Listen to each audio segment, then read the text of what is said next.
Salam sejahtera, terima kasih karena bersama dengan saya di Nazilin Unity Channel. Hari ini, hari pertama Parlimen Malaysia dibuka bersidang semula. Apa yang jadi cukup memalukan. Anwar Ibrahim cabar pembangkang. Kalau berani, kalau betul cukup undi, cukup jumlah, pergilah buat usul undi tidak percaya, kata Anwar Ibrahim. Dan kalau terbukti dia kalah, dia akan letak jawatan secara tertib dan baik. Tapi nampaknya apa yang terjadi? Pembangkang hanya cakap kosong. Tiada pun mereka berani menyatakan undian ataupun usul undi tidak percaya kepada parlimen. Sehingga apa yang berlaku kita tunggu-tunggu. Benarkah PAS, benarkah Perikatan Nasional betul-betul memiliki kerusi yang cukup untuk menjatuhkan Anwar Ibrahim? Dalam satu kenyataan oleh Tun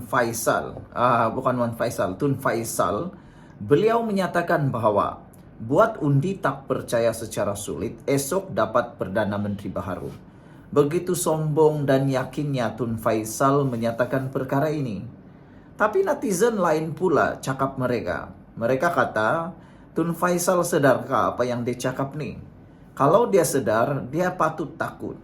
Silap-silap hari bulan, kalau buat undi tak percaya secara sulit, bukan Perdana Menteri baharu yang diterima, tetapi pembangkang secara diam-diam kehilangan 20 kerusi. Saya menjangkakan kalau betullah buat undi tak percaya secara sulit, bukan kerajaan yang akan hilang kerusi. Tidaklah sama sekali. Tetapi silap-silap hari bulan, pembangkanglah yang akan kehilangan kerusi. Saya nak tanya sejauh mana keyakinan Tun Faisal terhadap apa yang dia cakap ini. Kalau apa yang saya faham, yang dia kata ini bermaksud mereka sedang merancang untuk membeli atau mendapatkan sokongan daripada kerajaan. Tapi saya rasa semua itu hanya mimpi di siang bolong. Sebelum kita teruskan ulasan kali ini, jangan lupa saya nak perkenalkan kepada Anda semua, ini terapi imun Transfer Factor for Life. Terapi imun ini meningkatkan daya imun badan kita sehingga 400%. Secara umum dan ringkasnya, kita kena penyakit karena imun badan kita yang lemah. Kita tidak sembuh daripada penyakit karena imun badan kita yang bodoh dan tidak lagi bertindak kuat.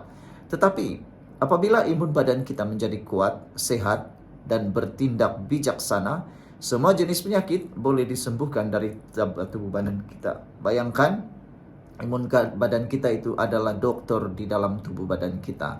Apabila doktor di dalam tubuh badan kita itu menjadi kuat, sehat, dan bijaksana, hidup kita juga akan bijaksana dan kuat serta sehat. Semua jenis penyakit akan sembuh dengan peningkatan daya imun badan.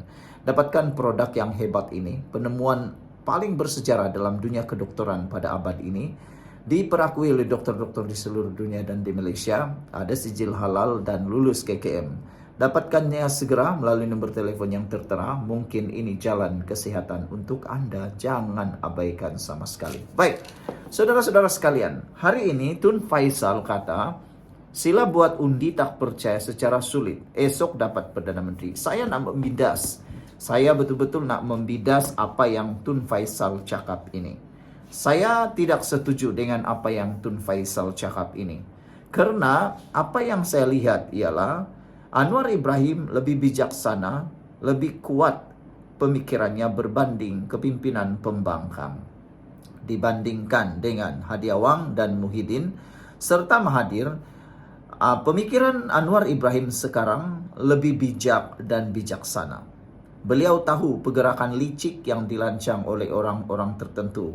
Belum sempat mereka melaksanakan langkah Sheraton kah, langkah Shaiton kah, langkah London kah, langkah Dubai kah, langkah Kuala Lumpur kah, entah apalagi langkah yang mereka cuba buat, langkah parlimen kah, undi tidak percaya kah, semuanya tidak berjaya. Bahkan kita ketahui dalam diam-diam Anwar Ibrahim mempunyai undian 2/3 di parlimen.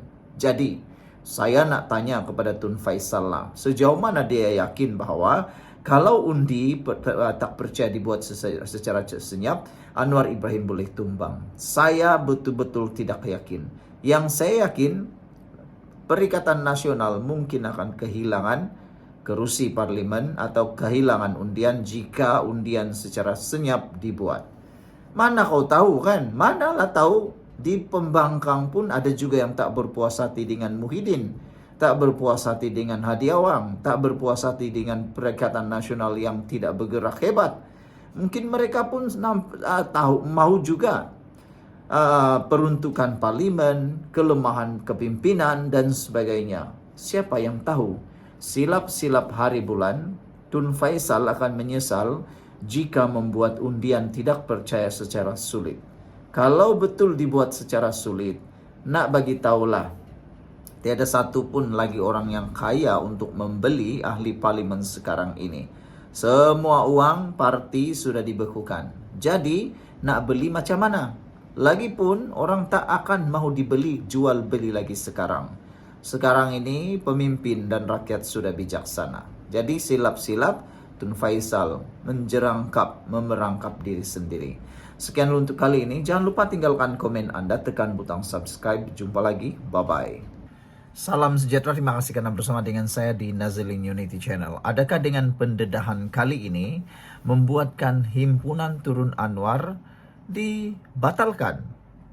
Persoalan ini mula tular di media sosial apabila sebentar tadi disahkan seorang pemimpin, Sheikh Wazir, pemimpin antara terbesar di Kelantan, 3 pemimpin Islam yang paling berpengaruh di Kelantan, menyatakan sokongan kepada Anwar Ibrahim dengan menyatakan bahwa kalau nak pengaruh Islam, pentadbiran Islam, bahkan ekonomi negara ini menjadi berkembang dan stabil, teruslah kekalkan Anwar Ibrahim. Ada yang mengatakan dengan kenyataan beliau itu, kini terdapat 2 puak di dalam Turun Anwar itu. Ada 1 puak daripada PAS tidak menyokong lagi himpunan Turun Anwar. 1 puak lagi masih lagi berapi-api mau menjalankannya. Jadi mula timbul sekarang, adakah dengan ini maka himpunan Turun Anwar dibatalkan? Nah, menjadi tanda tanya sekarang sejauh mana itu berlaku. Tapi pendedahan kedua kali ini juga lebih menarik. Apabila seorang pemimpin, bekas pemimpin besar dalam PAS membuat pengakuan besar apabila dia kata PAS taksub guling Anwar sehingga gagal menangani isu di Kelantan. Naib Presiden Parti Amanah Negara Amanah Mahfuz Omar menuduh PAS lebih mengutamakan usaha untuk menumbangkan Perdana Menteri Anwar Ibrahim berbanding menyelesaikan isu-isu mendesak di Kelantan seperti penyalahgunaan dadah, penyeludupan dan peningkatan masalah sosial. Sebelum kita teruskan ulasan ini, apakah Anda juga setuju dengan apa yang dinyatakan oleh Naib Presiden Parti Amanah Negara ini, yaitu PAS terlalu taksub mau tumbangkan Anwar Ibrahim sehingga mereka lupa untuk menyelesaikan isu-isu yang lebih mendesak di Kelantan, termasuklah isu pembangunan. Saudara, saya nak perkenalkan terlebih dahulu dengan Anda semua, ini terapi imun Transfer Factor for Life. Terapi imun yang meningkatkan daya imun badan kita sehingga 400%. Secara umum dan ringkasnya, kita tidak sembuh dari seberang penyakit karena imun badan kita yang mungkin lemah. Dan apabila imun badan kita jadi lemah, kita sukar sembuh daripada penyakit. Kita juga sukar untuk sembuh daripada apa saja jenis masalah kesehatan. Tetapi dengan peningkatan daya imun badan kita dan apabila imun badan kita menjadi bijaksana, karena terapi imun ini mendidik imun badan kita menjadi bijaksana sehingga dapat mengenal mana satu kawan, mana satu lawan dalam tubuh badan kita. Imun badan kita bertindak seperti dokter di dalam badan kita untuk menyembuhkan kita daripada semua jenis penyakit dari kecil sampai yang besar, paling bermasalah besar. Jadi dapatkan produk Transfer Factor for Life yang meningkatkan daya imun badan, mendidik dan merangsang imun badan kita menjadi seimbang dan bijaksana ini. Ini ialah penemuan paling bersejarah dalam dunia kedokteran abad ini, diluluskan KKM dan halal. Dapatkannya melalui nomor telepon yang tertera dan ingat jangan tangguh-tangguh lagi, dapatkannya sekarang melalui nomor telepon yang tertera. Kalau ini kali kedua Anda menonton dan Anda tidak ambil peduli, mungkin sudah tiba waktunya Anda telepon atau message untuk mendapatkan nasihat konsultasi secara percuma. Baiklah saudara-saudara sekalian, bekas pemimpin PAS itu dalam satu kenyataan hari ini mendakwa parti yang berasaskan Islam itu kini lebih cenderung kepada strategi jalanan propaganda TikTok berbanding takbir urus yang berkesan. Rakyat kesal melihat gelagat luar biasa PAS untuk menjatuhkan dan menurunkan Perdana Menteri Datuk Seri Anwar Ibrahim. Seolah-olah itulah fardu ain paling utama dalam perjuangan mereka. Lebih utama daripada memberenteras dada, menangani kemiskinan atau menjaga akhlak rakyat. Sementara rakyat Kelantan makin terhimpit dengan dadah, penyeludupan dan kini pesta gay, pemimpin PAS pula begitu tekun menyusun strategi jalanan dan propaganda TikTok. Mungkin mereka sedang sibuk buka franchise demonstrasi pula, sindirnya. PAS, termasuk Dewan Pemuda serta beberapa pimpinan parti dijangka menjadi antara penganjur utama himpunan Turun Anwar yang akan berlangsung di pusat Bandaraya Kuala Lumpur pada 26 Julai ini. Pihak berkuasa menjangka kehadiran sekitar 10.000 peserta dan memberi jaminan untuk memudahkan penyertaan. Mahfuz turut mengkritik kemerosotan keadaan di bawah pemerintahan PAS di Kelantan.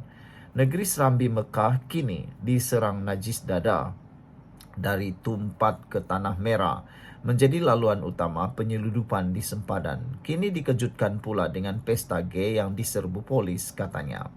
Rujukan kepada pesta gay itu berpunca daripada laporan polis terhadap satu program kesedaran HIV yang disokong Kementerian Kesihatan di Kota Baru baru-baru ini. Dakwaan yang kemudian dibantah dan ditegaskan sebagai acara kesehatan bukannya pesta maksiat. Mana perginya negeri Islam, mana perginya Islam memimpin, mana perginya kerajaan yang konon lebih baik dari DAP dan PH, kata beliau. Realitinya kerajaan PAS Kelantan lebih banyak ceramah daripada merangka dasar dan lebih banyak doa daripada tindakan soal bekas ahli parlimen pokok sena itu.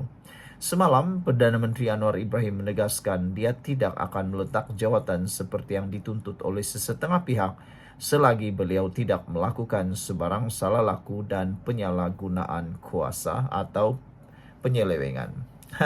Sekian dulu untuk kali ini. Jangan lupa tinggalkan komen Anda, tekan butang subscribe. Bye-bye.